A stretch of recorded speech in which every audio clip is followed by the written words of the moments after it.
Everything must change. It's 2020 and I am not sure what I'm going to talk about, but I'm aware of one thing, and that is you live long enough, you go through enough of these decade changing moments, and you realize that everything really does change except you. If you're not careful, you'll be the same person in 2010, in 2020, in 2030, um, because the real change that has to happen for an individual to become better is to realize that probably the reason you're not changing from decade to decade is that you're trying to do it all by yourself. I'm not 100% sure that anyone can really change without a team. And it may just be you and one other person, but you got to have someone that you trust. You have to have someone that will tell you the truth. You have to have someone that you can bounce your ideas and your visions off of. And then that inner circle begins to expand till you have the confidence to now go in front of strangers and say, this is who I am, this is what I do, this is what I'm about. The real work that I do, that I've always done, is as a producer, but not a producer that you can go look up my films or listen to the music. The producer that meets people when they're at their embryonic stage of success, and you help them answer questions for themselves. You are somewhat of a life coach before that was a name, a mentor, a guardian. But the real work of that kind of spiritual production that goes on behind the scenes means you don't really make any money doing it. You're just there as a servant. It's a service that you give to other people. In 2020, I woke up realizing that I'm the poorest financially I've ever been, except maybe when I was born. That's my reality today, and I don't want to talk about that. It is what it is. And I'm not poor because I, have misspent money or abused it on any level. If you've been following me, you know I'm 23 years clean and sober. You know that I don't date, so it's not going into relationships or anything like that. I've helped other people and some of it came back. But before I paint myself as a martyr, a lot of other people have helped me and I haven't been able to even repay them. So it's a cyclical thing. The reason I think I'm the poorest financially that I've been is that I am changing my life. It started when we turned 2018 into 2019. If you remember, I was in real estate school for the latter part of, I should say, 2018. And then right at the end of that, I decided I didn't want to be a realtor. So all my savings had been invested in that.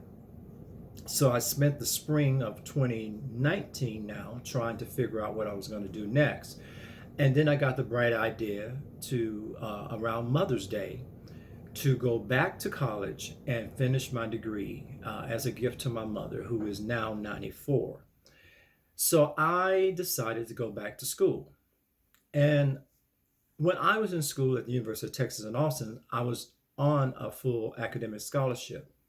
So all the financial aid money I got at that time uh, basically was monopoly money because I didn't have to pay anything for school. However, this next go round, especially at my age, um, it's just not the same. And if I made the decision to go back to school for financial reasons, they were bad ones. That was a bad investment, definitely. But once I was in school, something happened. I discovered that I actually liked the environment, not necessarily sitting in classes 24/7, but I definitely liked the environment of learning and testing myself and all of that. Subsequently, Now I've finished my second semester and I have an overall GPA of 3.70. I'm a better student now than I was when I first started. Why? Because I'm wiser. I know what matters. I'm not easily distracted. Not even easily distracted, even when I'm struggling, wondering how I'm going to pay rent and all of the stuff that goes with being the head of the household, but also in school. It's been a challenge. So, to correct that, I am actually going to be going to school only online going forward. And I'm looking for a full time job. But here's the job I'm looking for. I'm looking for a job that builds on my life experience. I'm looking for a job that honors me for what I really bring to the table, not necessarily what's in on paper, but what is obviously in my DNA. You know, from singing background vocals with the late Phyllis Hyman and writing with Shirley Horn, um, to being in places that I never thought I would be in, doing all the professional stand-in work I did on major films that you would know if I named them here. Go to my IMDb page, you can find them all. Um, Meeting incredible people who I can consider some of them as friends, and others are acquaintances enough that they recognize me and are kind enough to say hello. But none of that matters because when you wake up and you get a text message and your bank account says a negative balance, not even zero, you know you're in trouble. But in 2020, I don't want to talk about money. I'm really tired of talking about money. I really don't want to chase it anymore. I want to be creative again. And money has kept me from being creative. Being stressed with the everyday troubles and trials of this world has kept me from being a creative soul. That's why I sang at the beginning of this. I'm sure it surprised the hell out of some of you, but most people know me as a singer who doesn't sing. And they used to blame it on my teeth and all of that stuff. It's just me, you know. I I experienced success at a certain level, and when you start over to do it for yourself by yourself, you can't necessarily enter in at the level that you're used to. So sometimes you can take that and say, "Well, I don't want to do it if I can't do it at that level." Yeah, well, so you end up not doing it. But there were other things that took precedent that I was interested in, and I'm glad I did them. But here I am, you know, at 62, in my 63rd year. So come July, I'll be 63. And I'm excited to have the opportunity to see what I can produce going forward. But I need your help.